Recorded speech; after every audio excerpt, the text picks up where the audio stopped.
Hello and welcome to Thinking Deeply About Primary Education, the vlogcast that gives you a peek inside the minds of some truly inspirational teachers. During this final episode of Season 1, I sit down for a chat with Shannen Doherty, a teacher and assistant head teacher in London, who shares her experience of teaching, her school leadership values, and gives us exclusive access to her new book, 100 Ideas for Primary Teachers, Maths. Whether you're new to teaching or a school leader with tons of experience, this interview is a must listen. And if you happen to be listening on your preferred podcast provider, don't miss out on the extended cut in which Shannen takes on the national curriculum tier list, ranking some of the national curriculum's most intriguing and often controversial requirements. Full interviews are available from the Thinking Deeply About Primary Mathematics YouTube channel or thinkingdeeply.info, where full show notes and references can be found. Without further ado, let's spend some time thinking deeply about primary education. So, Shannen, welcome to Thinking Deeply About Primary Education. It's great to have you here. Thank you.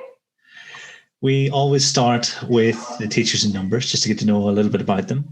And your first one is years as a teacher. 6. Number of schools? 3. Last year group taught? 2. Favourite year group? I don't think I can answer it. Is there a rule that says I have to give an answer? Because I don't know if I can. They're good for different reasons. That's all I've got. You can have one fence sit. That's my fence sit. Most important year group? 1. Tweets? The worst thing about this is everyone who has been on has gone, oh, it's embarrassingly high. It's like 6,000. It's so many. And mine is 30.6 thousand.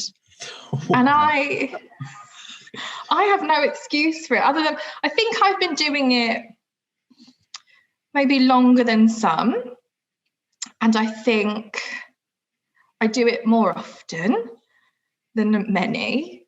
And I think, in that's like your replies as well and stuff, isn't it? So people tag me in things, I reply. Otherwise, I'd be impolite. And I pride myself on being polite. So it averages out at about 21 a day, which is fine. No, I'm fine with it.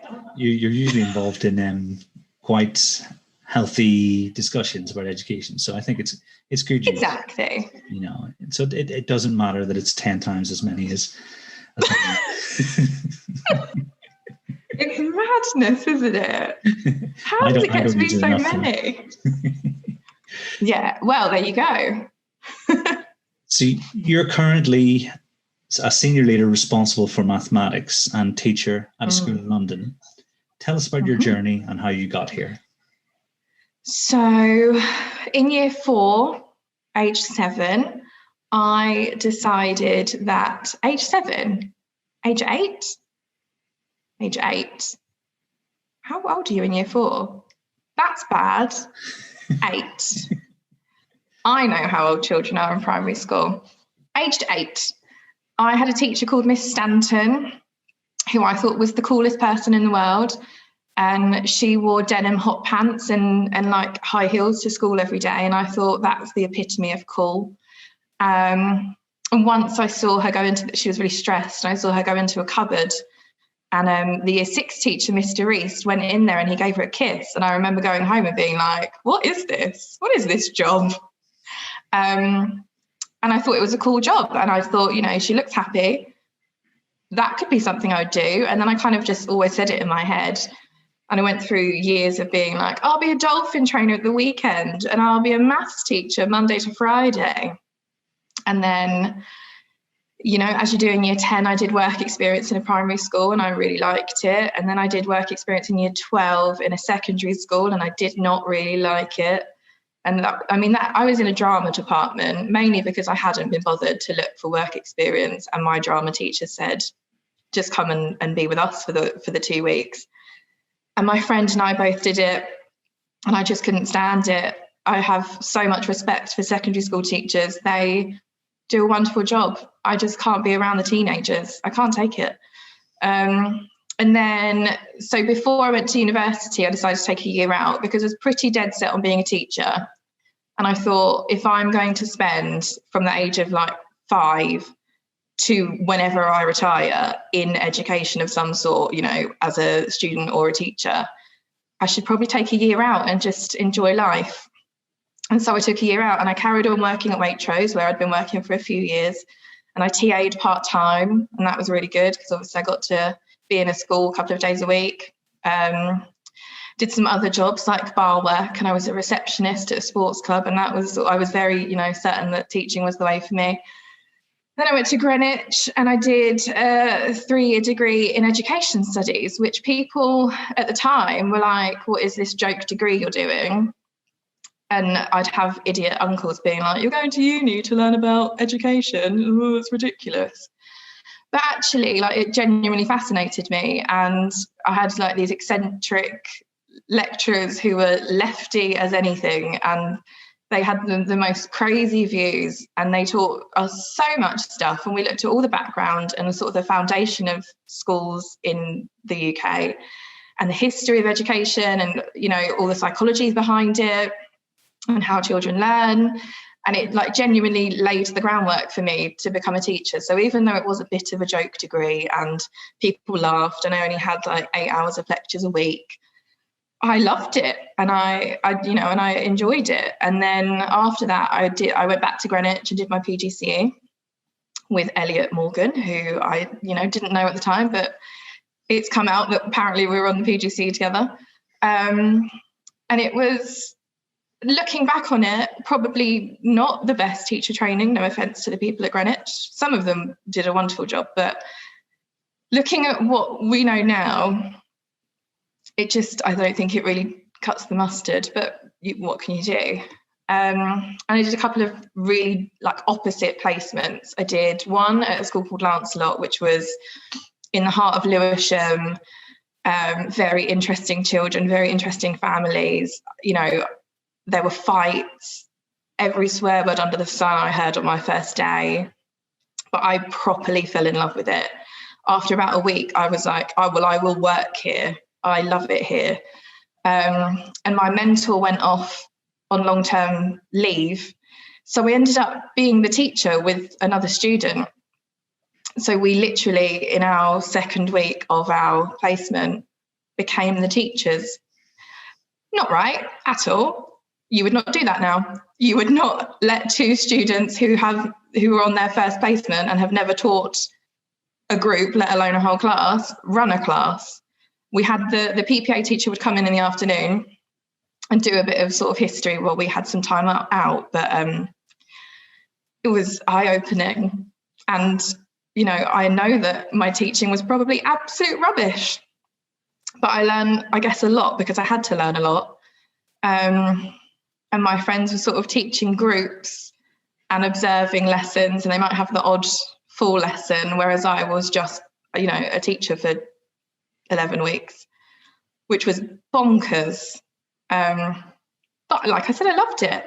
And we had like, our tutors would come in and be like, this is not the right situation for 2 students who are this early in their training. And we'd go, yeah, you're probably right. However, we like it and we want to stick with it. And we had the nightmare class, and we'd been put in there as extra bodies, obviously, but they were crazy. And I remember having an observation, and 2 of them literally had a fist fight at the end of it. And I was like, I've taught this wonderful maths lesson, and then you've just lined up for assembly and you've erupted into this fight. But I really liked it there. And then I went off to another placement, and it was not Lancelot. It was very different. The children were the complete opposite. And I kind of worked out that I didn't want to work in that kind of environment, even though they were lovely. And I saw a lot of good practice there, and I learned a lot there. It wasn't for me. So I kept kind of hounding the head teacher at Lancelot for a job. I would pop in every now and then because I'd made really good relationships with like the TA I had, who would fall asleep in every lesson, but she was lovely. And so I'd pop in and see her. And then I'd knock on the head teacher's door and say, you know, have you got any vacancies yet? Can I come for an interview yet? Because I have no shame. And eventually there was a vacancy, and I, you know, did my interview, and I managed to get it. And I was over the moon to be working at Lancelot. And so I did my NQT year there, was year group partner with my best friend, Jen, who is Miss Doll Teacher on Twitter, and like learned so much from her, and, you know, owe her a lot really, because she really did a lot that year, far more than I imagine anyone should have to do. But she kind of just held me together, and she did so much stuff. And then in my second year there, I did an intense maths mastery course with the South East London Maths Hub, and that was just insane. It was so good, and I'd always loved maths. I was always a massive nerd at school, but that course just opened my eyes, and I was like, well, this is where I need to go. This is what I need to do. And my maths lead at the time, Andrew Squirrel, lovely man, he was just incredible and would let me come and bug him, and he would let me do little bits of staff meetings, and he wouldn't mind if I came and asked him questions. And I think I would still be at that school if I hadn't moved. So I bought a house at the end of my NQT year with my then partner, and it was like the commute was just getting too much. It was like 45 minutes in the morning, over an hour on the way home. I just couldn't hack that anymore, because I was working long days, as you do in your early years of being a teacher. And I had to find somewhere else. And so I managed to find a job nearer to my new house at a school called New Valley. And there I worked for Sally Dubban, who is just the best maths guru other than you that I know. She just knows so much, and she was part of the Maths Hub, and she went off to Shanghai in my first term there, and I was just so jealous, and I just was like, I want to be her when I grow up. And she would let me do loads of stuff with her, and she was in charge of her TRG, and so I would have about 14 teachers come and observe me like every half term teaching maths, and that was brilliant. It was terrifying, but now, you know, I can have someone walk into my classroom and I'm not panicked because I've had 14 people sit there. And that gave me sort of the opportunity to sit and talk through my maths planning and all of my decision making, and why I said that and why I used that image. And that, I think, really put me in a good place for moving on to lead maths. I ended up not being overly happy there towards the end of my time. And so I was very luckily offered the chance to come and work at another school for a January start. And I never thought I'd leave a school at Christmas. You know that thing of when you're early in your career and you go, oh, well, I'd never leave mid-year. You know, I couldn't do that to the children. But then you realise that actually they will get over it and they'll move on. So I left at Christmas and I went to work at my current school, which is St John's, which is part of the Aquinas Trust. And we have 11 schools, 9 in Bromley and 2 in Rye, really randomly. 9 of the schools are Church of England, which is brand new for me. You know, I'd never worked in a faith school before, so that's really interesting. And I took on maths like sort of as I'd settled in. I was in year 4 in lovely class. The school was on a bit of a turnaround journey. So that was nice to be part of. And then we got Ofsted in July, something like the 5th of July or something. And we were not expecting them. And it was genuinely a huge shock. And I'd gone through Ofsted at Lancelot, so I kind of knew a little bit, but it was just before, the new framework was starting. So they were kind of experimenting with certain questions.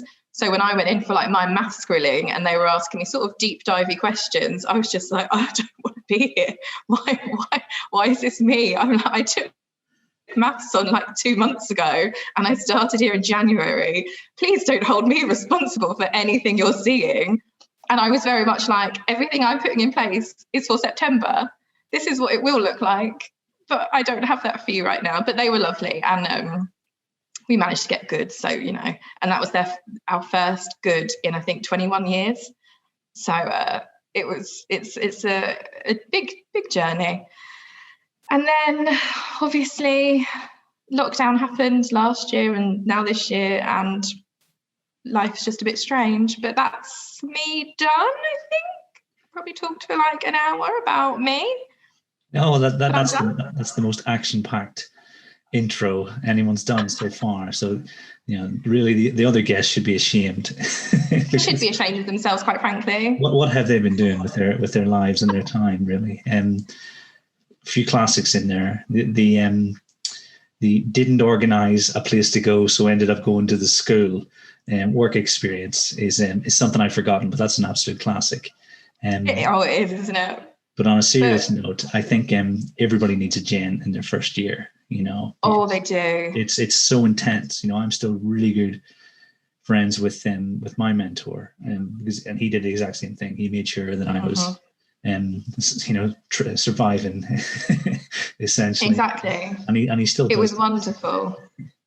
And she would have her leadership time on a Tuesday afternoon, and I'd have my NQT time, and we had PPA in the morning. So we literally had Tuesday all day out of class together, and we just developed the best bond to the point where come April, we were booking a holiday in our PPA as a research for our travel agents topic. And we were like, well, we have to go on a recce to the Mediterranean. So we booked a holiday together. But I totally credit her with surviving my NQT year. She's a good one.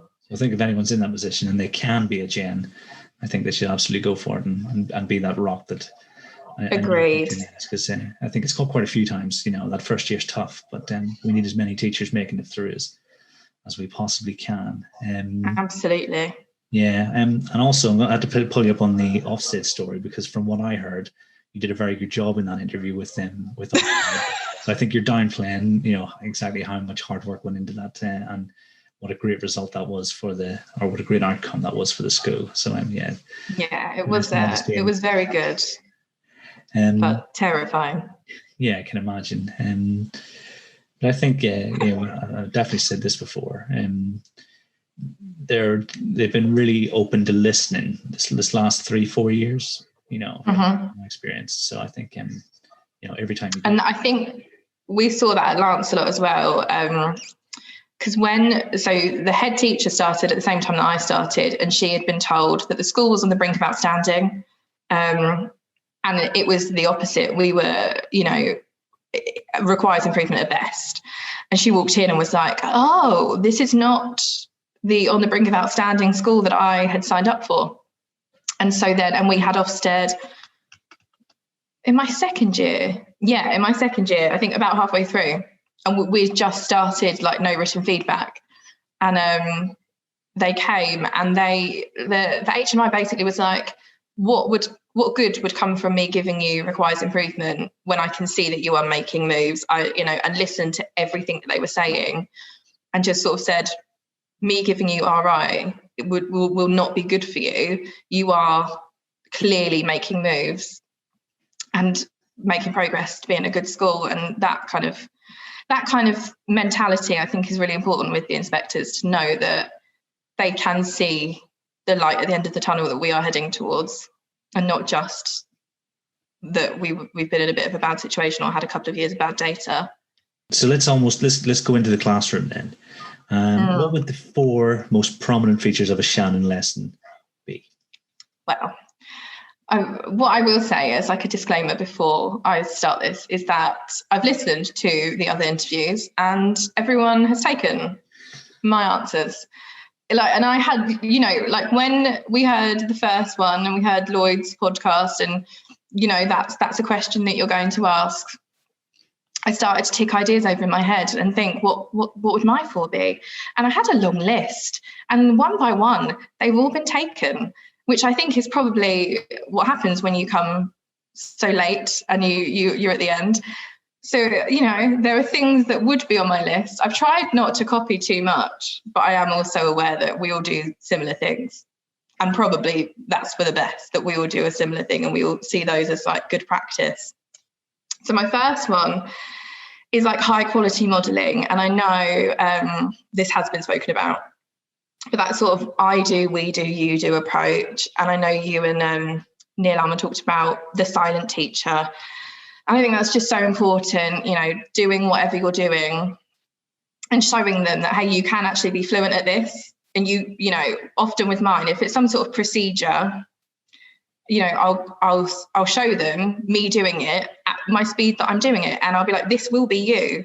You just need to follow what I'm doing, you know, and I'll show them at speed and then I'll slow right down and they will start to see what I'm doing. And I'm not talking, I'm not expecting them to listen to what I'm saying and watch what I'm doing, because that's hard. People don't tend to do that very well, particularly not children. So I do that sort of silent teacher approach, and I, you know, will draw their attention to things, and then we'll start to pick it apart, and then I'll start to explain the thought process, and we'll do some together, create those kind of like worked examples, and you know, they will eventually have a go, and they, you know, they might have more than one go. We might go through the process again and again and again. Some will go off and start. One of those tips that I love, and I think we all loved it when we heard it, was the mini whiteboard tip from Matt Swain at STEP. And I think he said it at Fluid Maths, and it was like, you show one line at a table or one pod of tables at a time. And I was like, oh, that's genius. Why have I never considered this, instead of the whole class holding it up and you're like desperately trying to see what they've all said. And so that, you know, I incorporate that kind of into my I do, we do, you do. And actually, you know, my children are so used to it now, and I always do it in the same order. So they just do it for me, which is wonderful. Yeah, so that's sort of I do, we do, you do, modelling, scaling it back, really showing that thought process and actually drawing their attention to the really important bits and the why you're doing it, and not just going, well, this is column addition and I'm just going to do it again, and I'll do it again, and then I'll do it again, and eventually you'll just learn it because you've watched me so many times, because that is not a successful approach. And I think we need more of this sort of really broken down modelling. And I work with a teacher she's here from Canada, and she's lovely, Natalie, and she's, you know, early in her career. And that's one of the things that we've sort of talked about, is just you can't model too much, just model it for them. And if it means that you've had that kind of like shared experience for a lot of the lesson, but then they can go off and do it, that's far more beneficial and a better use of your time than doing like 3 examples at the front and then off you go. So yeah, that's my first one, which I think lots of people would agree with. If we're going from a maths point of view, which seems to make sense since it's the two of us, then I would talk a lot about representation of structures, which I know Lisa talked about as well. Like I said, I found it hard not to duplicate these ideas, but I could talk for so long about this, because I love talking about representations. I love talking about CPA and the use of manipulatives and what they should be used for and what they shouldn't be used for. And I've had like lengthy debates with people about whether you should just put all the resources out and let them go wild, or if you should really pick carefully what you're using. And I did a talk at my trust conference, actually. We have these wonderful conferences every year where teachers do seminars, and I was asked to do one on maths, and I decided to do one on manipulatives and what manipulatives to use for what and why, and not to just get everything you have out and expect them to use them. At some point, there will be children who can do that, and you can have a tray of resources and they'll go, oh, you know, I'm going to use that for this problem because I know that will work. But it takes a long time to get there, and you have to explicitly teach how to use things. And I'm going to talk a little bit about structures more probably later, but I think more schools are a bit probably more au fait with using manipulatives and sort of edging towards maybe using some high quality images. But I think we think less about structures. I think that is something we probably need to work on as a profession. I don't think that many people are that well versed in what the different structures of calculations are, or what that looks like, or how you can model that best. So that's something that I really like working on, and I would love to work on some more if I can get back into school. But I am working from home, so I can't. But I think one thing that's really important with the representation structures, you just can't take anything for granted. You can't assume that the children understand, or the teachers that you're training, you can't assume that they understand why a tens frame is called a tens frame. That sounds really stupid and you think it's obvious. But if you just give something a name and don't relate any meaning to it, then they'll just start using the words tens frame and have no idea. And so I spent a lot of time with mine being like, why is it called a tens frame? Shall we count the parts? And think, how many counters can we put on here until it's full? And if it's full, what is it? How many is it? And I just don't think you can do enough of that. Same with the bead string, like emphasizing that they are in tens, or like a reckon rec, it's in fives. You can't do enough of that. What seems like you are teaching Granny how to suck eggs, but actually, it's invaluable. And so in the majority of my lessons, there is some representational structure highlighted. Obviously, at some point, you want to get away from manipulatives, and the goal is that they can do it without them. But for the most part, they're there. And even if it's just that retrieval of like, do you remember yesterday when we used this? We're going to try not to use it today, but it's there if you need it kind of thing. And that I think will help develop that sort of like innate numberness that many of them don't have, and that we need to kind of forge a little. That's my second one, which I'm sure you'll agree with, being you. 100%. My third one has also been talked about, and I think it's been talked about like 3 times, and it's cold calling. And this is one for me that, as far as I can tell, isn't happening like as a rule in many schools. I think if we were like flies on the wall, we probably wouldn't see a lot of it. We'd probably see a lot of hands up, asking the same hands, because it's the easy thing to do and we've all done it. But I think it's really valuable. And I think, that kind of expectation of, I will ask any of you, you all need to be prepared, but also without putting on the pressure and giving them that anxiety.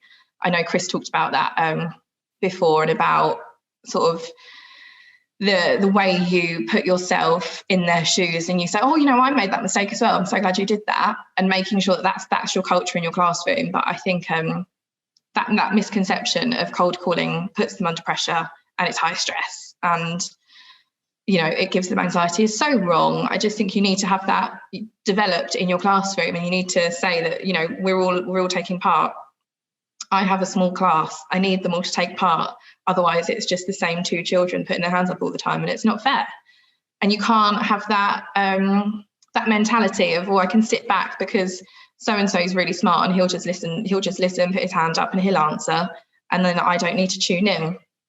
They need to pay attention or they'll never learn. And so I do think, if you've got the right ethos and your environment in your classroom is right, then it's the better form of questioning. And I was talking to someone about this the other day. Weirdly, as you do in your free time, you talk about, teaching and learning strategies. And I was talking about lolly sticks, and how when you start teaching, you have a pot of lolly sticks. And it was very much, you pick it up because then it's fair. And then, the children don't feel under pressure. And I remember at the time when I was in NQT, I was like, I don't want these lolly sticks. And I remember going, I think they're stupid. I don't want them. If I want to ask a child a question, I'll ask them a question. But I was asked to use lolly sticks. So I used the lolly sticks, but it was very much like, I'm pulling out a name. I'm not going to look at the name. I'm just going to say who I want to answer this question. Brilliant. And you don't know that. But it worked. But, I don't think there's any harm in saying to the children, this is cold calling. I don't expect your hands up, because that's not what we do in this room. And, I need to ask you questions because I need to constantly assess you, and I need to make sure that you know what I think you know, and that you haven't been sat there daydreaming. So I think it's a huge one for me, and it just helps you see like who is on board and who is on a different planet. And, that constant assessment needs to be part and parcel of your teaching. And then my fourth one, I sort of umming and ahhing about whether or not to include it, because it seems like an obvious one to me. But I think if you talk to some people, it's not still. I think we have this bubble of Twitter and conferences and our friendship groups, and we assume that everyone is the same as us. So my fourth one is live feedback and, in the moment marking. So like I said earlier, my first school, Lancelot, we introduced no written feedback at the start of my NQT plus 1 year. And I remember at the time kind of being like, it sounds great. I don't have to sit and do deep marking and expect the children to respond. It was like, okay, miss, thank you. And then you'd have to respond to that. Like, you're welcome. That ridiculous conversation you used to have in books. And we used to, I hope that no one minds me having a moan about this, but we used to skip a page in our English books purely for marking. I'm sure other schools have done this as well, but they would write on one side and then we'd write on like the nice fresh page side with the thick paper, and we'd highlight, and then we'd put a bit of that highlighter in the margin on the next page and then write what they needed to do.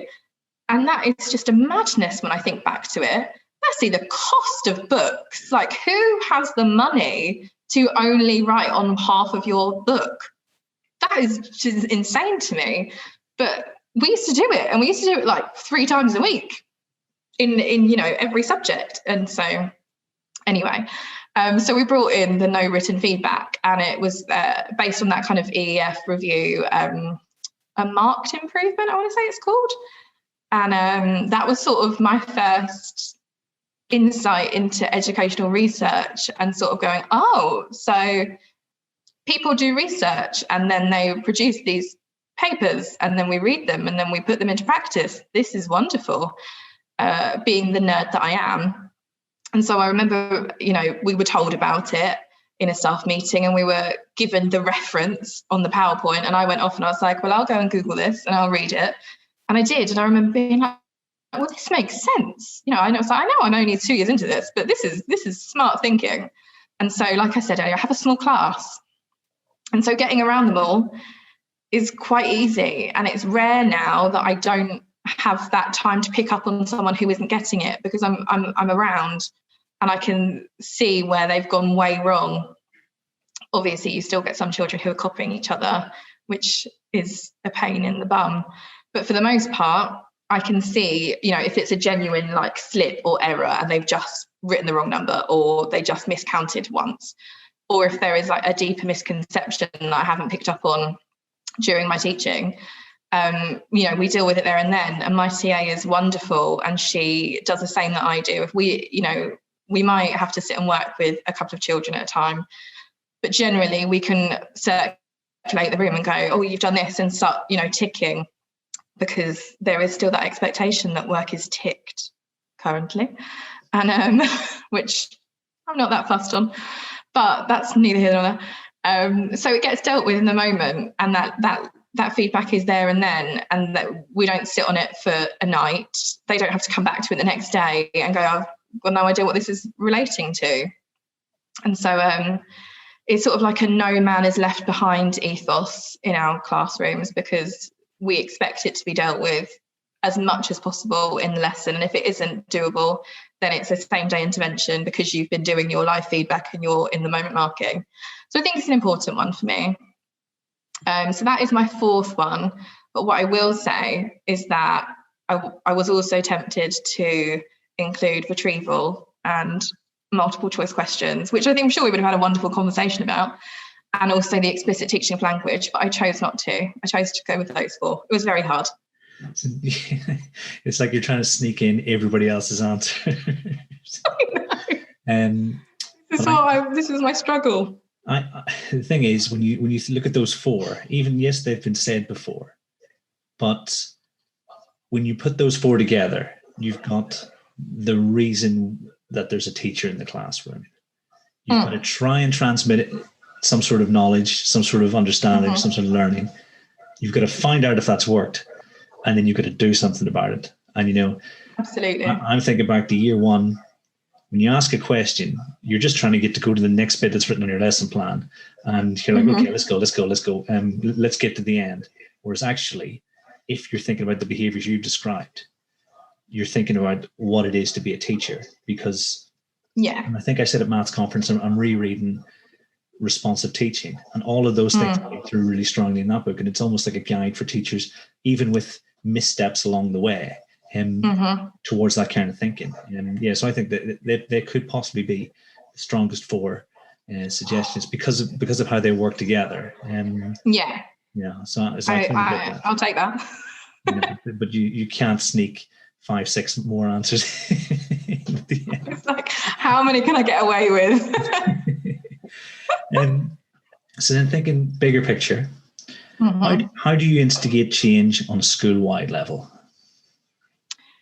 So I've thought long and hard about this, and I don't think there is a one-size-fits-all approach.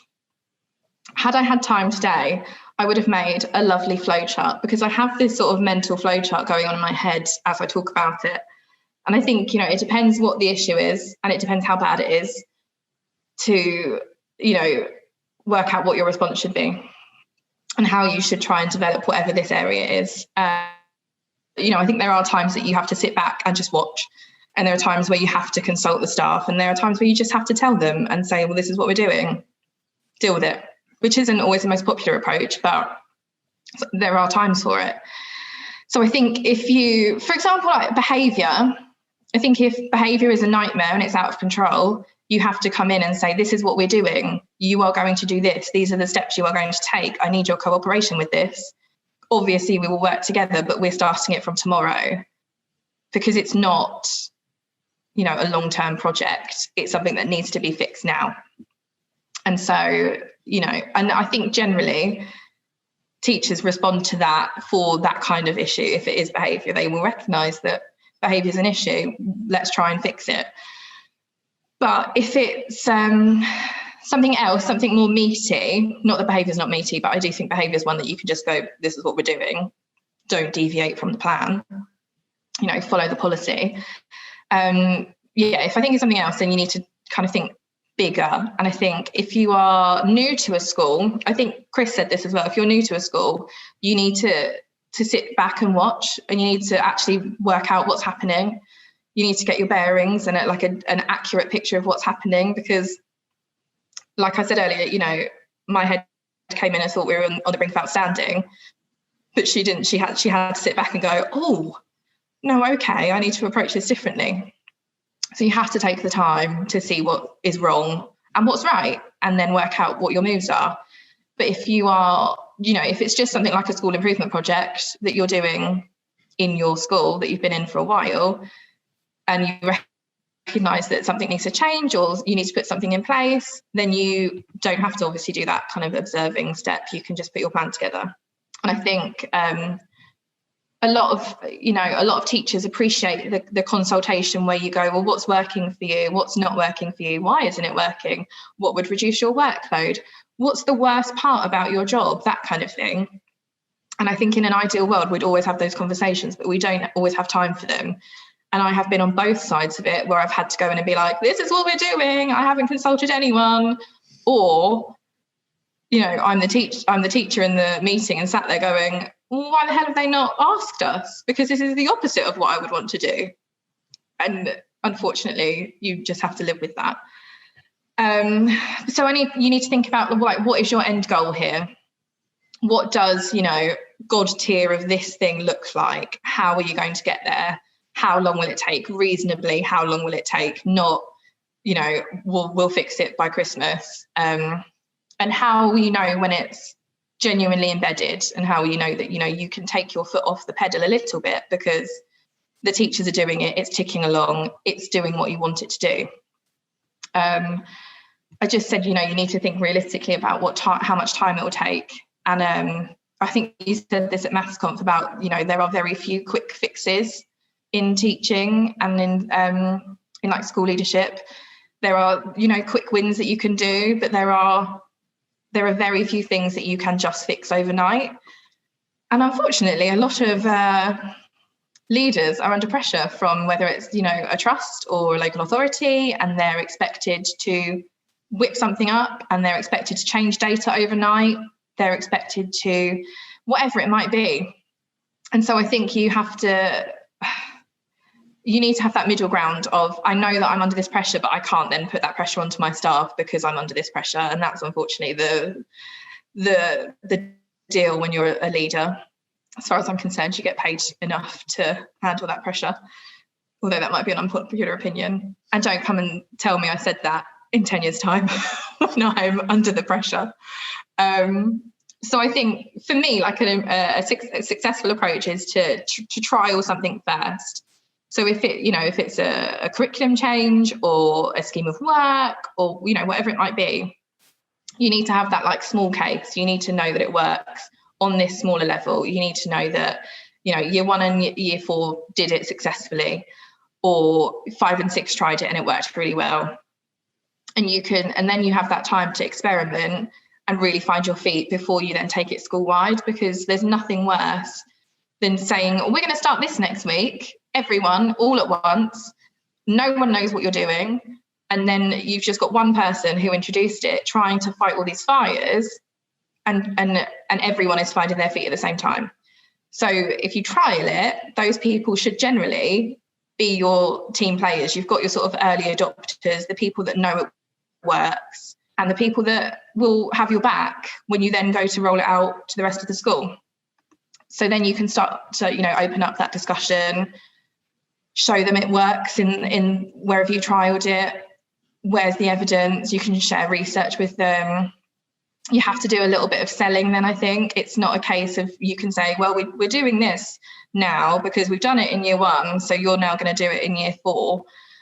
You have to sell it. You have to show them why it's going to pay off. Where is the benefit? And what, staff need a bit of a buy-in, like what's going to come out of this for them? Because generally, when there's a change, staff can be resistant because it looks like more work to start with. If you're changing something that you've been doing for years, you're going to be like, oh, but this now means that I have to spend all this time on this, when actually I could spend half the time doing something that I've been doing for years that I think's fine, when really, deep down, I think people know it's not fine, but we choose the easy life. So I think you have to give them that reason to buy into it, and they have to see that actually it's going to work, and that there's a reason behind it, and that it will, be better for workload, or it will be better for the children. Otherwise, if it doesn't have those things, why are you doing it? And I don't think you can jump the gun and assume that everything is fine because you've told the whole staff to do something. I'm sure we've all worked out at some point that just because you tell someone to do something doesn't mean they're going to do it. And you have to have those opportunities to check in and get a genuine gauge of how it is actually going. And you have to have that sort of open door, come and bother me, come and ask me questions. I will come and help you, whatever it might be. One thing that I think some schools get wrong is that they, if they look at their school improvement plan and they know that they've got X amount of objectives to tick off and different things and they're under pressure, they will start the next thing before the first thing is embedded, and then the first thing falls apart. And then teachers feel under more pressure, leaders feel under more pressure. You have to make it a habit. It has to be part of your day-to-day practice before you can then move on to the next thing. And I think part of that is introducing things bit by bit and, not overwhelming them with everything at once. And I think you have to accept that your results won't happen quickly. And when I say quickly, I don't mean, in a week. I mean, they won't happen in a year, probably. They probably won't happen in 2 years. I think you said this as well about at MathsConf about, to get a genuine picture of how it's going, you're probably going to go through 7 years because you need that whole cycle for it to have happened. And if you're introducing something in reception and then rolling it out, or even in Key Stage 1 and then rolling it out, you have to dedicate that time to it, and you have to say, it's working, but we're not going to see the genuine success of it until this year, whenever it is in the future.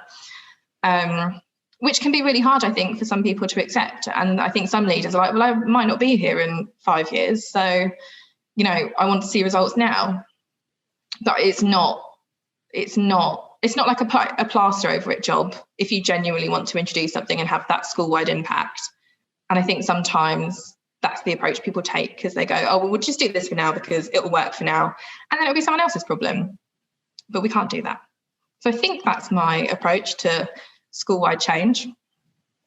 I think a solid approach. You're actually reminding me of a few of the sort of assistant head teachers I'm working with at the minute, because whenever I come in with a grand plan for the academic year, and some genius cognitive science that I've decided we must implement, the first thing they'll say is, well, what can we take out of the workload? What's been removed? And they're always, a large part of what they do is making sure their teams, because they have phases, is that their team are on board. And I think the idea of having early adopters is so important, because it becomes a snowball, doesn't it? So I think that's it does. A piece of gold among many pieces of gold, maybe 147 in one section. I try. So I think the next one is a big one, because the maths edition of 100 Ideas for Primary Teachers is published in May.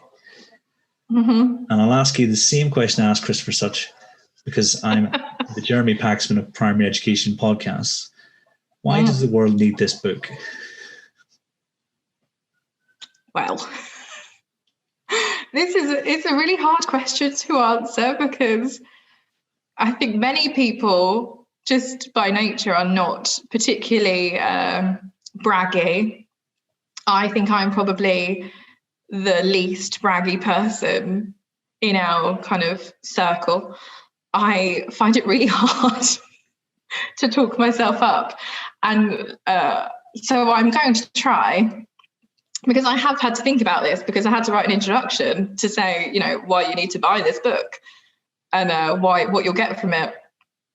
So I think it's fair to say you and I know there are some interesting practices still going on in maths teaching, or mathematics teaching, because you love to say mathematics, and I always think it sounds so nice when you say it. I think there's definitely been progress, and we are moving in the right direction, but there is still some really interesting stuff going on. And I will use the word interesting, because I don't want anyone to come at me and tell me and say that I called their practice rubbish. But, I think I'm pretty vocal on Twitter at times. As you said earlier, I get involved in some debates. I started that ridiculous one about formal methods and written methods in year 2 a few months ago, and that was a fun one. Nothing obvious about it.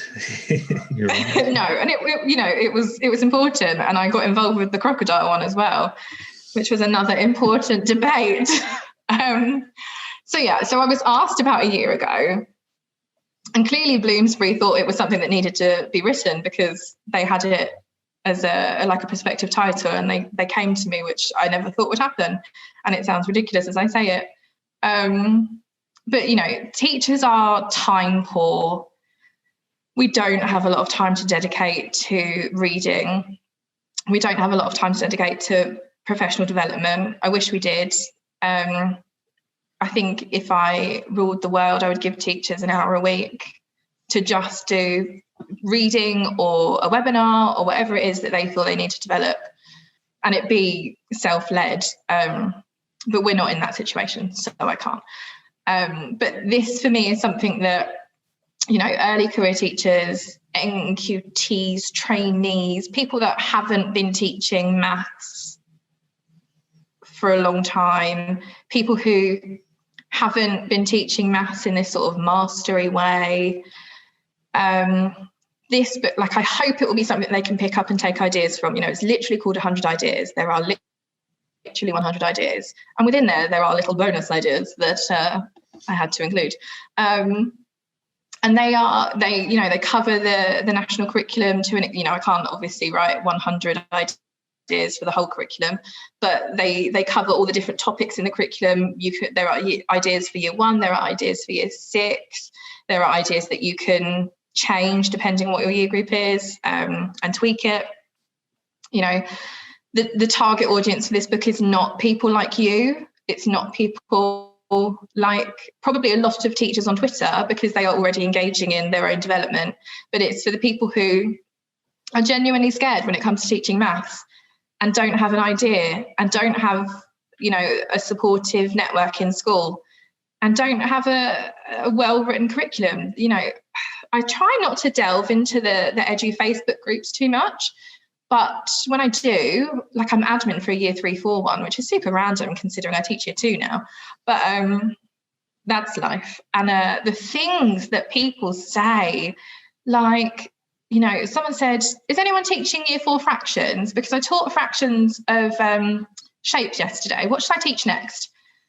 I'm like, what do you mean? What do you mean? What should you teach next? How do you not know? So there are genuinely people out there who don't have like a structured and well thought out curriculum given to them, which I think is a madness. And I think, you know, it's insane, and it's not those teachers' fault in the slightest.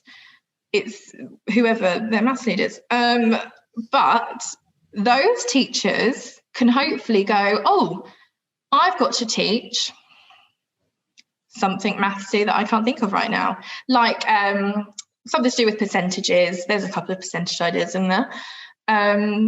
What can I do? I'll open this book and I'll go to the fraction decimal percentages section, and I'll go to idea, I don't know, 45, I'm going to guess. But that's why people need it. It's the people who genuinely don't have the resources in school and don't have the knowledge already and don't have the experience of creating their own activities. So I think that's it. You know, it should highlight some of the important things in what I think are maths, important things in maths teaching. And I'm hoping that people get, if you did read it cover to cover, which no one feel the pressure to read it cover to cover, feel the pressure to buy it, because, you know, it's going to be a great book. But if you did read it cover to cover, I think you'd pick up on like the word structure several times, and you'd probably pick up on the word representation or manipulatives or something. Bar model, which I'm sure Elliot will not be pleased with. But, you know, those sort of things, they're like a running thread throughout the book. And I think hopefully people will read it and go, oh, that comes up a lot. That must be important. Let me look into that a bit more. So I think that's why the world needs it. Yeah, it's a great answer. And so true. Because, you know, I think you hear 5% of teachers are on Twitter. So that still leaves quite a lot of people crazy, isn't it? Not engaging in that sort of conversation. You know, I'm not saying it's the be all end all, but like I'd never even considered Facebook as a viable option for somewhere to get advice on my practice. I mean, you'd give wonderful advice on Facebook, but you would also tear your beard out. I deleted my Facebook well over 6 years ago, and I've never gone back. I'm tempted. Sorry, Facebook. Sorry, Mark Zuckerberg. Yeah, don't worry, we've still got WhatsApp. Yeah, which leads on really nicely to my next question. What are your 5 favorite ideas? Right. I found this really, really hard, partly because I haven't gone to look at it since about November, because I sent it off at the end of August. And, you know, they sent me sort of an edited version. And so I had to look at it, and then they were like, we're going to go and lay it out now, and then we'll send it back to you when it's done. And I don't know what's happened. You know, I think they're very busy people. So I haven't like seen it laid out, and I've kind of gone, well, I'll wait until it's laid out and I'll see how, you know, the pictures look, and if the words look like there needs to be more words on the page, that kind of stupid thing. Because it has to go through 3 levels of like editing, and, you know, I know what the process is. I'm just waiting to start the process at this point. And so I've kind of gone, I'm going to leave it, and then I'll look at it when they send the whole thing. So I had to go back and look at my first draft and look at what ideas I included and what I thought would be my 5 favourite. And I'm sure my 5 favourite would change, because that's the kind of person I am. I can't make decisions, and I can't stick to one thing, as you saw with my 4 features of Shannen lesson. My first one, though, is called Battle Frames. I had to come up with 100 zazzy titles. So as the ideas progress, you'll probably notice that the titles of the ideas get more and more boring, because I was like, how do I make this one interesting? How do I not just call it what it is? So it's called Battle Frames, and it's the idea of like the numberness of number being overlooked, not spending that time on what a number looks like, numbers to 10 particularly. So it's the case of having a tens frame and having some counters and setting out the rules that you like battleships, you have to guess where your partner's counters are effectively, and you have to guess what that number is. And so you have to kind of agree, I'm going to have it vertical and I'm going to fill it up from the left side down or up. You have that sort of agreement so that it's not really difficult, because these will be sort of year one children. And they have to compete against their partner to try and guess their chosen number. So, you might say something like, well, is it an even number? Have you filled every section? Have you filled every section on the left-hand side, or have you filled every section on the bottom row? Are there the same number of counters on the left-hand side as the right-hand side? Have you got two spaces? And it's all yes, no questions. And then eventually they'll work it out, because they have that kind of power of deduction, because they can visualize it in their head. So it's that idea of really being secure with what a number looks like, and knowing that if it were 6, it would look like 5 and 1. Or, if you then move it on, it might look like 2 3s. So that is one of my ideas. And it's something that I think that you can spend time for children to play with their parents quite easily. And that is a little suggestion at the bottom of the idea. I've got it on my screen so I can have a look at it. But it is like, it's one of those things you could send a tens frame home and say, fill it with like pasta and play this game, and send the instructions home. And it is a game, and yet they are learning. So that's the first of my 5. That is genius. I know exactly what I'm going to do on Saturday with my youngest. Because we're definitely going to play battle frames. I love it as an idea, and I played it with my year 2s because they missed a lot of school last year. They're not all secure. They weren't all secure. I hope they are secure now on numbers to 10.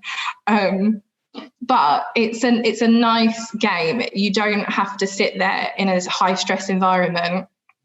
You're just at ease with whoever sat next to you. And it's a nice one. I think that you could probably scale up in different ways as well, if I really thought about it. So number 2 is called Spotting Structures. And I wish I could show you what I'm going to describe, because then it will make sense. And I worry that I can't describe this well enough. So you will have to bear with me. So the idea behind it is that there is a tendency to rush in to using numbers when you are going to teach some sort of calculation. And in my mind, this is sort of around year 2, probably, start of year 3, to make sure that they are secure. And so if you imagine you are working with Deans or base 10, and you have what looks like, and you would not use the numbers with the children, but I have to use the numbers with you so you can visualize what I want you to visualize. So you've got 23 add 15 equals 20 add, and then a space in Deans. And then the whole point of this is that you can then very easily see that, you've got 2 10s on both sides, and then what is left will be what goes in that gap. And I think it's that whole, how often do they get those questions wrong in, say, an arithmetic test where they just can't balance it? They'll add up that side, and then they'll try and take that from that. And there will be some sort of error because they don't genuinely understand what they're doing. And so for me, it's, you are working with the structure first before you start adding in numbers. Obviously, they know what these Deans mean. They know it's 23, but I'm like, we don't need to call it 23 right now. We're just looking at it. We're just spotting what is the same. And then we can work out what is different and what will go on the other side. And, it could work for more than just the 2-digit numbers that I have mentioned. But that for me is a really important one. Like I said, structure comes up quite a few times. And I think we don't do enough of that kind of, we jump quite quickly into, here are some numbers. We're going to add these numbers mentally. We need to just pare it back and go, do you actually understand what makes this problem a problem? Do you know what the maths is here? Because I guarantee you most of them don't. Yeah, I think children find that particularly tricky. Yes. Yeah, I'm sold on this already. I can't wait until May. You'll just find these 5 really good ideas, and then the other 95 will be rubbish. But it's fine because there's 5 bits of gold. Yes, that was really important to me, I think. And both of those were sort of like early when I was, because they approached me, but I had to write a proposal so that they knew that I could actually do this. And so that I knew that I could actually do this. And one of the things was like, list as many ideas as you think you might include in the book. And I think I listed something like 50. I was just like they were just coming out of my brain. And most of them aren't in the book now, but they were obviously good enough to sell it. But those 2 were on my original list because I just thought they're just such important concepts that we don't spend enough time on. And then we wonder why children in year 6 can't do it. Even that question of like 23 add 15 equals 20 add something, like there will be children who don't get that in year 6. And it's a crime. Like we're doing a huge disservice to our children if we're not teaching them that. Anyway. What I really like is that, because I've imagined what it might be like to try and come up with 100 different ideas. Each one so far has had a rationale behind it. That's quite a powerful idea. And I didn't expect that. That's really powerful. I guess here's the reason why you need this activity. Yes, I tried really hard to make sure there was just like a reason. Some of them, like towards the end of writing it, I remember I sat in my armchair, I'm looking at it right now, and I remember just being like, I've got 23 left. And you were texting me saying, how many have you done? And everyone was texting me saying, how's it going? And I'm like, it's fine. And I lied to so many people and said, yeah, I'm nearly done. Because I was just like, I can't tell them that I have 23 left. So, yeah, I probably lied to you at some point. So I apologised about that. But I did really try and come up with, there is a problem that we need to fix, and this might go some way to fix it. So the number 3 is called What It Is and What It Isn't. And it's the idea of using like standard, non-standard, non-examples. And I don't think that enough people necessarily know about it. And I think people are probably a little scared because they know it's, towards, variation theory. And I think that terrifies people. And I think it terrifies us a little bit as well, because it's not set in stone and people think different things about it. And you can hear one thing from a maths hub and one thing from someone quite academic, and you think, what do I do? And so I thought I'd include a little bit, so that, because I think this is something people can go in and go, well, this will work for lots of different things. I'm going to try and use it. And that's something I've said to my teachers is, this is something that before we get into all of the genuine, like meaty theory about variation, this is something you can understand. This is something you can go, oh, I understand why that's a non-standard example, and I understand why that's a non-example, and I understand why it might be important to show them. And so this one is all about halves. And, it's very simple. I have a picture with different shapes that are split into 2 parts, and you have to look at what is a half and what isn't a half. And there are some genuine, just standard examples, like a circle with a vertical line. And there are some like a square that is on its side with a diagonal line. And then there are some that are, not in half, but many children will think they are in half because they haven't grasped that whole equal part thing yet. And I think that's a really nice entry kind of level way of looking at non-standard, non-examples, because they're not looked at deeply enough, I think. I make these generalizations.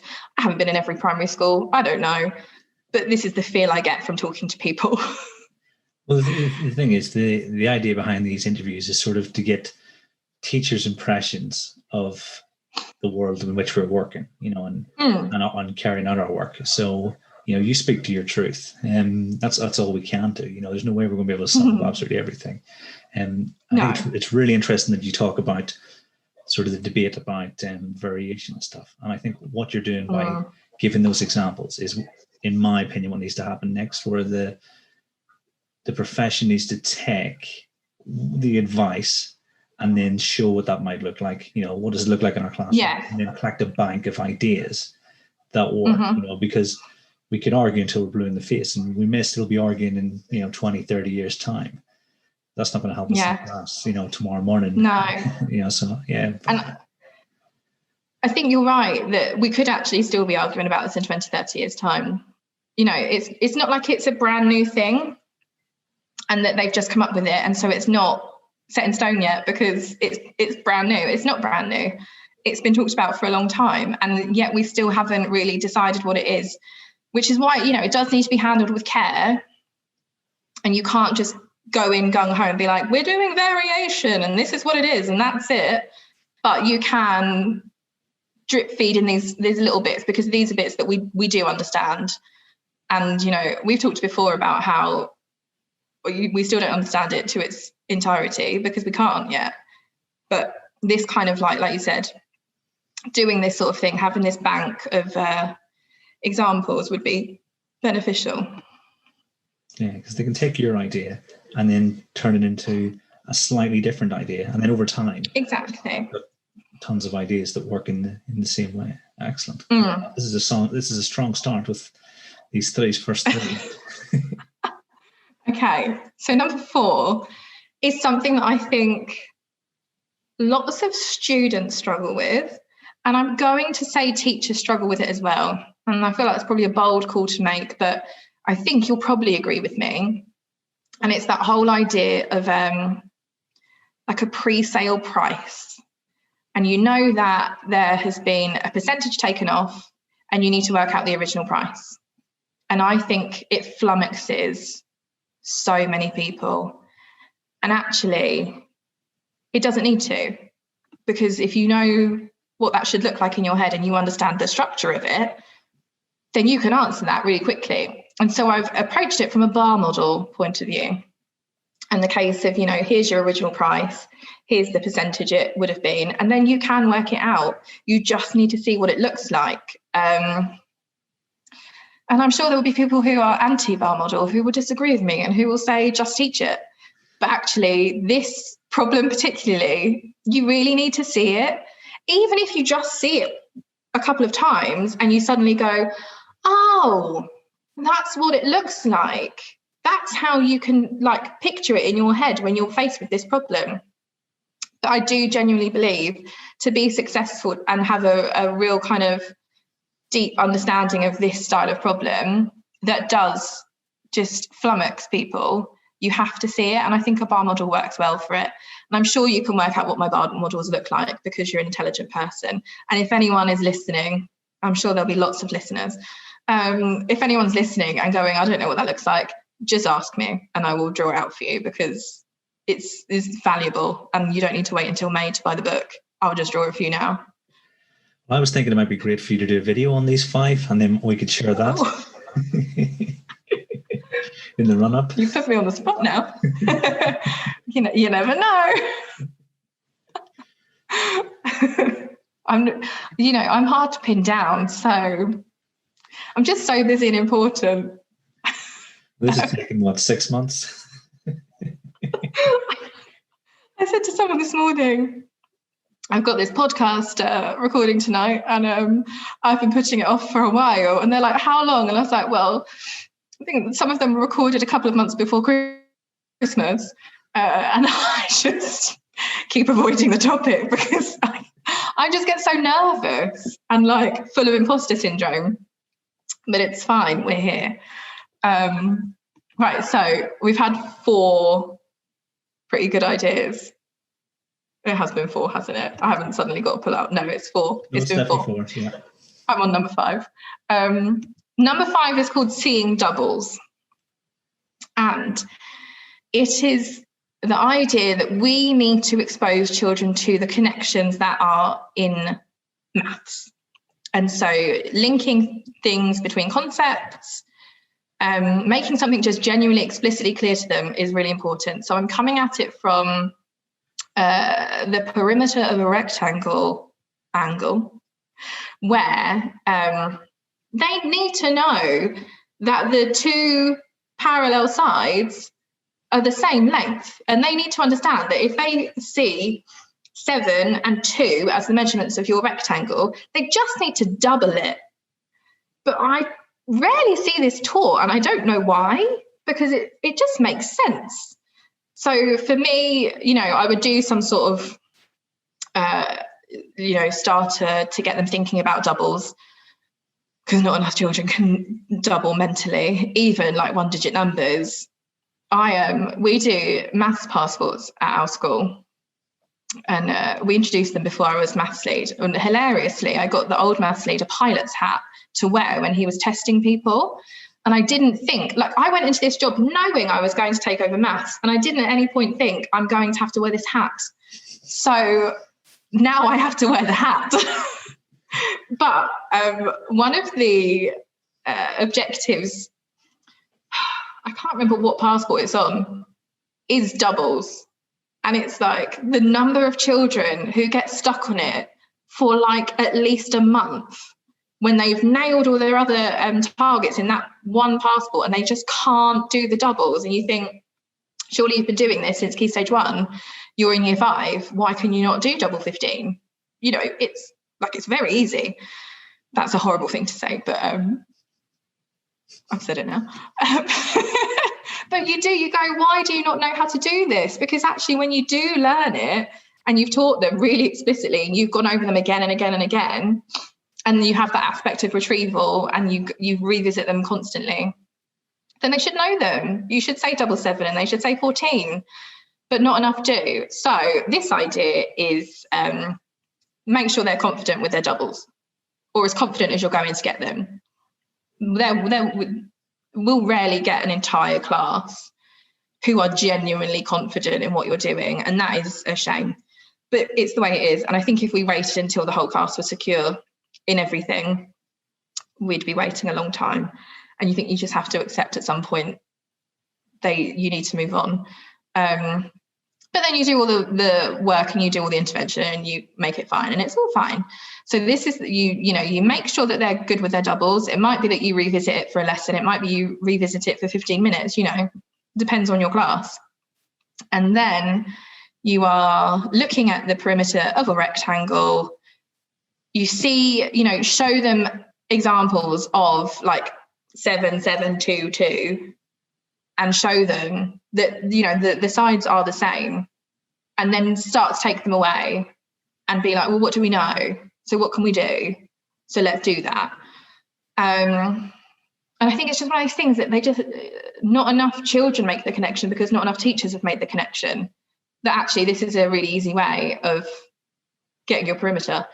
And, I think many children fluff a question like this because they're too busy trying to add 4 numbers together. And those numbers, they might be decimals or they might be bigger numbers. And so making that kind of calculation slip is a lot easier. And so giving them this kind of strategy and making them aware of this kind of connection is a very helpful thing to do. So that is my 5th idea, seeing on doubles.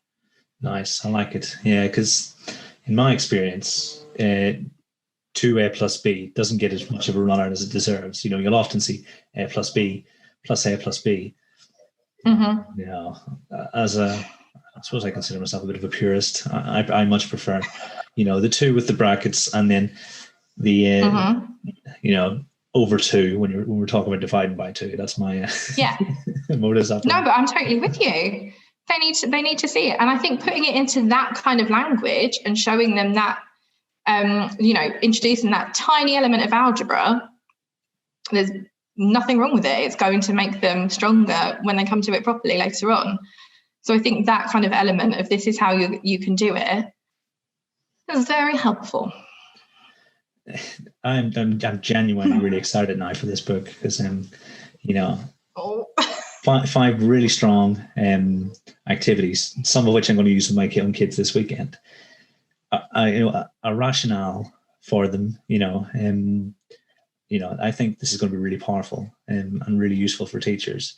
And if you could do a video, then I'm sure they'd all really love to see that. Explaining. I'll talk to my people. Modeling, and then we could share that on the YouTube, and it'll probably be the most popular video of it. It will not. Your videos are so good. They are so good. And so, which part of May can we expect to be able to buy that in shops? I want to say the 13th. I think it was originally the 6th, and I think people started to order it, and then it got pushed to the 13th. So hopefully May 13th. Nice. If all goes to plan. Fingers crossed we'll be open and able to have a launch, which would be fantastic. I know. I did think last year in lockdown, like, thank goodness this is probably going to come out next year, because otherwise I won't have a launch party. And now I'm like, oh, it's 4 months away. I'm probably not going to have a proper launch party, which is obviously all I care about. Well, I think I think you deserve to celebrate the hard work you put into it. But I think you've also got the summer window. I'm still having a launch party, even if no one else comes, and it's just me.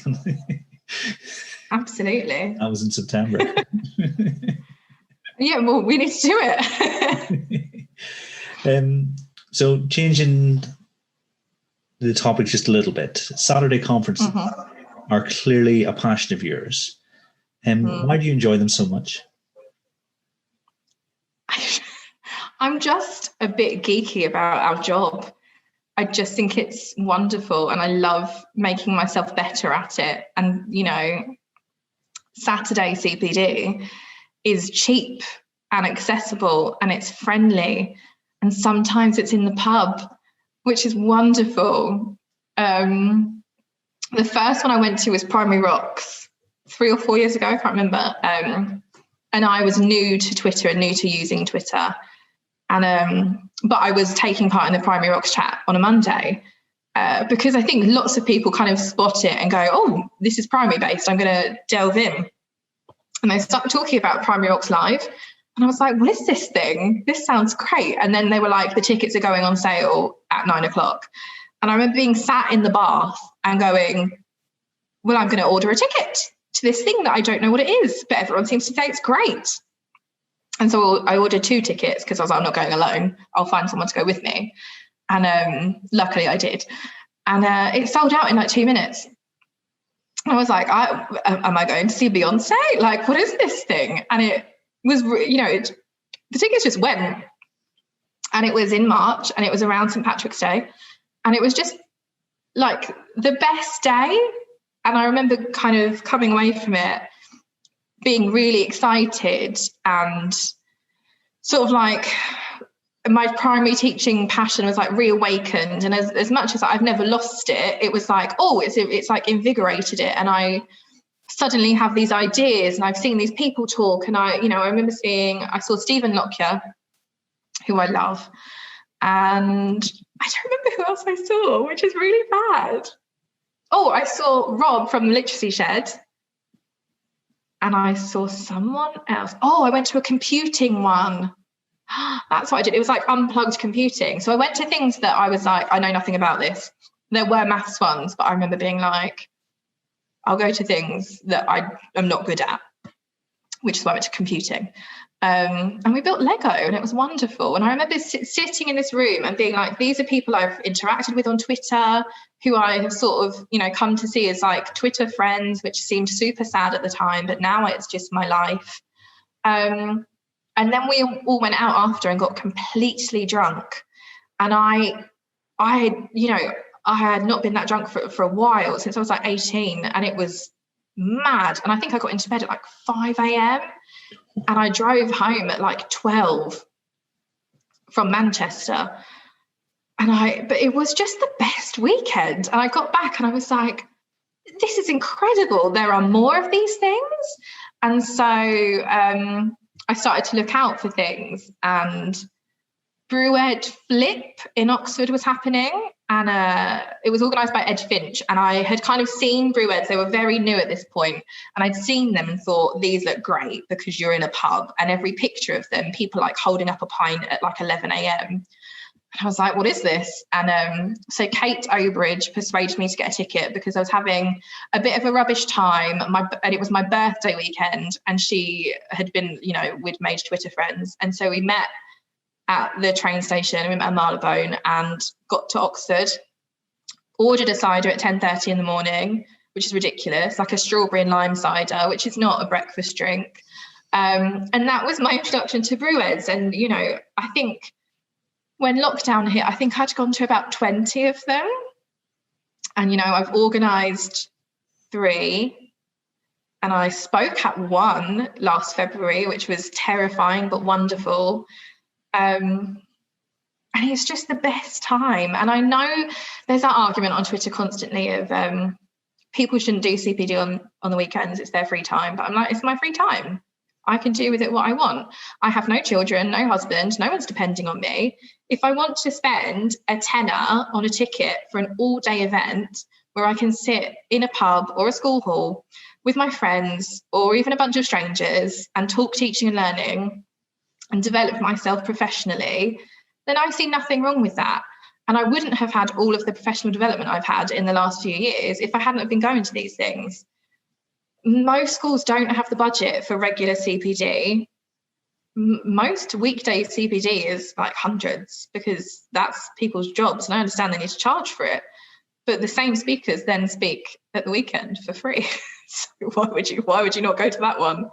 And I just love it. And I've made so many friends from it. I've made, from Twitter, but mainly from going to conferences and meeting people. And it's like I found my people, like my tribe, which sounds super cringy, but it's how it feels. And particularly in the last year, I've developed this friendship group of now like best friends who came from organising Brewhead Maths. And it's just, I just think it's the best thing in the world. I don't know if that's coming across, but I love it. And I can't wait to get back to it because I can't stand, like I can do like an online webinar for like an hour or two. I can't do a whole day online. And I know that last lockdown they were happening, but I just can't do it. It's not me. And so I haven't done them. And I just need to get back and sit in a pub function room with some friends because then I'll feel like me again. So yeah, that's me and Saturday CPD. Yeah, I know, and I think you're hitting all the key points. Because you're right, really high quality, really affordable. And I personally was quite intimidated. Before I went to Red, before I went to Brewhead, the one in the Weald, just because new people, it's just not nice. But when you get there, everyone's absolutely lovely and fantastic. And like you said, finding your people, because everybody's interested in CPD, and they're giving it their time. And, it's wonderful. It's 100%. It is brilliant. And like you said, I think everyone feels a bit intimidated at first. And whether you're going to a Brewhead and it's 30 people in a pub, or you're going to like a research ed and it's the most people in a room I've ever seen, they're equally scary. But you do just get there and you go, oh, I feel at home because I'm surrounded by people who believe what I believe. It's lovely. And so what advice would you give anyone looking to get involved? I would just say, just do it, like bite the bullet and just do it. You kind of have to just go, I'm going to book a ticket to something, preferably something local to start with so that if you really hate it, you can run away. But I think it probably won't happen like that. Just jump on the train. You will make friends there. I can't think of an event, particularly a Brewhead where it is more intimate, where anyone has been left on their own for the whole day. You might, watch the first person and just sit in the corner, but then eventually you start talking because there are breaks and people talk to each other and we're a really nice bunch. And I just think if you're seeing events be tweeted about and you don't know what it is, ask someone. I am happy to have strangers DM me, and I know that's going to get me in some hot water. But I have message requests set up for a reason. But if someone DMs me and says, I've had it before where people have been like, you're tweeting about a brew ed. What is a brew ed? And then I've explained to them what it is and said, it's the best thing. Please book a ticket to one, because they are the loveliest days. And I think if you're tempted and you think, oh, but I don't know, just reply to someone who's tweeting about it and say, what is it? How can I get a ticket? Or message someone. I tweet about them when they're happening. That's pretty much all I tweet about. That's why I've got 30,000 tweets, because I sit on a Saturday and just tweet whoever is talking, and I just like a live feed of it. And so you just have to jump in. And I think, eventually you get to be part of the crowd, and, you meet up with people and you agree to go to the same events, and then you start organising them and then you start speaking at them. And it's the best time. It's a real hoot. Nice. As you're saying that, I'm actually thinking, has there been a brew ed in Ireland? Because it surprises me that there hasn't. Ooh. Maybe I can't think of one. Happened. Consider how much of a central role the local public house plays in the community in Ireland. Mm-hmm. I would expect it to be quite a popular idea. So maybe watch this space. Absolutely. And speaking of brew ed, January 11th, 2020, the extremely popular brew ed maths took place. Will there be an edition in 2021? I really hope so. We had such a good day, and we have made the best friends from it. And if there is a time that we are all allowed in the function room of a pub this year, then we are doing it. We talked about doing it online and then replicating it in person. And I think, if it looks like pub gatherings aren't going to happen, then an online one is definitely an option. And I think we will, we'll end up doing that if we can't make it happen in person. But I would love us to organise a second one, because we had such a successful day last year, and I didn't know what it was going to be like, because there weren't any subject-specific brew eds.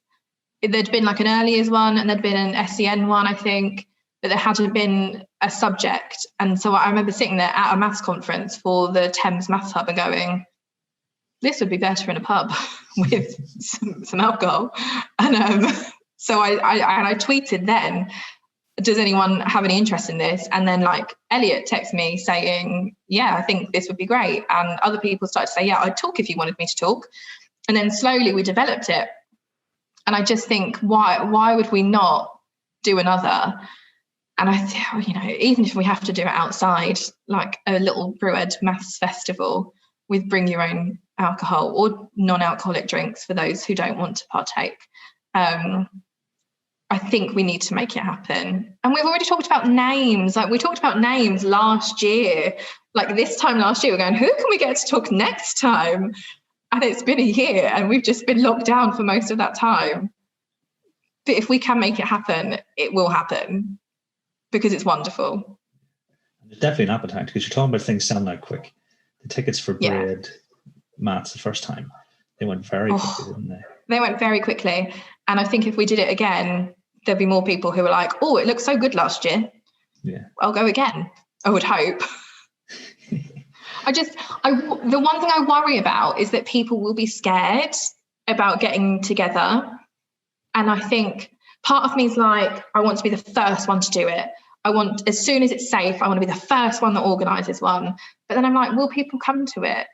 Because there are going to be people who are feeling anxious about getting in a room with 30 strangers. We'd need to pick a really big room. More than 59 or 60 people this time. that room was not fit for... But we will do it. I'm confident that something will happen with the hashtag #BrewEdMaths. Excellent. Fingers crossed. And I think last time I suggested my 5 favourite types of bar, and rooftop bar was my selection. So maybe rooftop bars are both outside and spacious. That may be something. I think that's a wonderful idea. Have a little cocktail. Sounds brilliant. Excellent. So one thing every guest gets asked is for their research thunderbolt. The moment when the scales fell from their eyes and the world was brand new. What is your research thunderbolt? So I said earlier on that my first sort of insight into research was the marked improvement review, but that as much as like I read it and was like, yeah, that, you know, that wasn't my kind of thunderbolt moment. I think the real moment was when I read Why Minimal Guidance During Instruction Does Not Work by like Kirshner, Zweller, Clark, you know the one. And I just think it's so important to get over that idea that they need to discover something to learn it. And it's something I'm sure Morgs will back me up here, but our PGCE was heavy on the discovery learning. And when I went into teaching and I started teaching, it was very much like, this is the best kind of lesson. This inquiry-based lesson is how you do things. And I've always been a bit skeptical about it, but I've always had people who are more experienced than me and more knowledgeable, I would imagine, going, what you need to do is you give them a maths problem and you let them do it, and you don't have any input at all, and you just let them explore it and discover it for themselves. And I remember those are like the least successful lessons I've ever taught, because I haven't taught. And I hate the fact that I put children through that for an hour when I could have actually taught them something that might help them. And I mean, don't even get me started on the level of problem solving I was expecting from them, because it certainly wasn't the kind of like 2 years previous that we would do now. So that kind of lesson was very popular. Or the kind of lesson where it's like a humanities thing and you've got, 4 different texts or 4 different sources, and the children are sat around a table and they have to read their own thing, and then they just have to teach it to each other. And that's your lesson. And I can't see why it's ever been popular and why it's still popular now in some circles. So like, I genuinely, it's not for me. And so I remember someone sending this to me, I think after a conversation on Twitter quite early on, and me being like, oh my word, finally, this is what I need. This is the actual evidence and research that I can throw in someone's face if they say to me, why don't you try inquiry-based learning? Because it's very hard when you are, being observed and someone more senior than you is saying you should do this, and you're sat there going, I don't think I should. But I'm an NQT and I can't argue this with you. But being armed with this kind of paper is just a game changer. And, it's something that I can be like, well, have you read this? Because actually, I would disagree. And so this one, I think for me, is just like light bulbs everywhere, fireworks, and just stop expecting them to learn on their own, because it's probably not going to happen. Yeah, it's I think it's an important paper. I think there's a nice bit of cyclical motion going on, because this is the first Thunderbolt of this season. It's also the last Thunderbolt. And Lloyd and I were talking about how well written it is, So I think if you're looking to give someone an accessible piece of paper, that's going to say there are other ways, because I think in some situations with really, really expert teachers, it is possible to construct situations where people will, but it's not for novices. It's not for teachers who are just learning, because there's so much skill that goes into crafting those scenarios that I remember trying them, and just like yourself, remember them being absolutely woeful, and then learning very quickly that actually things are going to go a lot more smoothly if I start giving a bit of instruction as well as those experiences. As well as this. No, totally.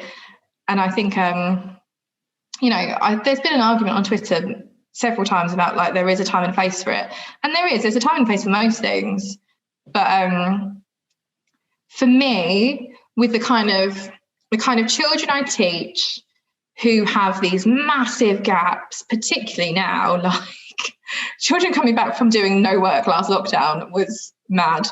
And that it's just not something I can fit in at the moment. And it's not something I fit in very often anyway, but it's certainly not, it's not one of those things in my toolkit where I'm like, oh, I'll do this today. I would need to know that, they know all they need to know, and that this is like an added bonus, which is an unlikely scenario. I think that's the key. It's about opportunity cost and how much time we've got. I think there's quite a bit of construction in variation in terms of making sense of, the things, the patterns we notice and stuff, but whole hog, as you say, the time just isn't there, especially when we work in areas of high socioeconomic deprivation where the kids typically will need some sort of serious intervention to sort of be successful in maths. Yeah, so I'm with you 100%. And then the second paper is one that every primary teacher should read. So I'm not going to drone on for as long as I just droned on then, because I feel like I've done a lot of talking, which I know is the whole point of this. But the one that I think every primary teacher should read, and every teacher should read, is the learning versus performance, and really digging into what those two things are and why they are separate, and knowing that that I have a very rough quote that I will really botch now, so I apologize, but it's the performance today doesn't translate into learning that's evident tomorrow, something along those lines.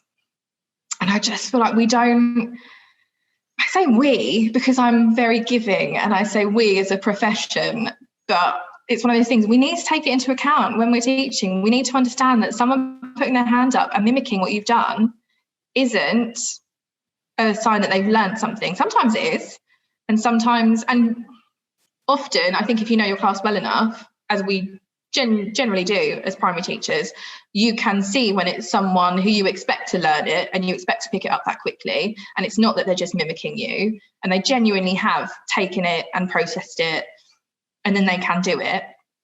But there are some cases where you go, oh, didn't expect you to come out with that answer, and you go, wonderful, well done, Fred, you've nailed it early on, and I didn't expect you to. But it's not, and we need to recognize that it's not learning, it's performance, and they have taken what you've done and they've been able to tweak it a little, which is impressive, but it's not necessarily learning. That's my one that I think everyone should read. Superb. And I think I was more years than I care to remember into my career before, because everything was geared towards performance. The school's inspection system, the 100%. National curriculum, and getting from level 1 or P levels to 5 as quick as you possibly could. And it was geared towards performance. And then over time, we've had that freedom to actually say, hold on a second. And then it matches up perfectly with everything else that we sort of, everything you talked about earlier on in terms of what's actually happening in the lesson here. Yeah, it's a great choice. And one, it could be a threshold that teachers need to go through. So a perfect paper for them all to read. Yeah, I think you're right. That is one of those things you do have to, I don't think you can just be told it. This would, it'd be a great one for people who are training to read, but I think they actually need to see it for themselves in their own class and be able to recognize it. But I do think, once you are teaching and once you've taught for a little while, you should read it, and then you'll start to see it. And like you say, it's been the nature of our system for a while. And I think in so many schools, it still is the nature, even in schools that I have worked in the last few years, when I've been observed and a child has done something right, and then whoever's observing is going, why didn't you then move them on so that they could work by themselves? Because they've clearly got it. And you go, how do I know that they've clearly got it? Because they were able to copy what I did once. And there is that pressure of going, well, why are you not moving them on? Why are you not challenging them? Why are you not giving them the opportunity to show that they can do it? I'm like, well, let's just slow down and actually work out if they've learned it. before we go wild, because otherwise we're wasting our time when we could be teaching them and they could actually be learning. And we're doing them a disservice. But there is still that kind of old school view in some leadership teams where they see something and they go, well, you should have done that because clearly they were fine, when they don't even know your children. Yeah. We should get the big Ebbinghaus graph and just point to where we are now and say, I'll see you in 30 days. Yeah. Maybe we should make that for teachers everywhere. We can sell it. Drawstring, like they used to have maps of the world. Oh yeah. Just Ebbing, the forgetting curve, and just feel okay. I'm totally with you there. It's been an absolute pleasure, Shannen. Thank you very much. Thank you. So your book is out in May. It is. Do you want to plug it? 100 Ideas for Primary Maths. And actually, the cover is behind me. Because that was one thing that Neil Ahmed said was get the print of your cover behind you. And I was like, well, it's too high up. So I was like, I'm as high as I can go on this chair. So, we've got that in now. Thank you for the opportunity to plug. Excellent. Brilliant. Thank you very much. Thank you. And there we have it. A truly fascinating chat full of superb insights into the world of primary education and a fitting end to season 1. If you've enjoyed this season, please like and subscribe. And if you have any questions for any of my guests, leave a comment and let the conversation continue long into the night. Until next time, until next season no less, thanks for watching and thanks for listening.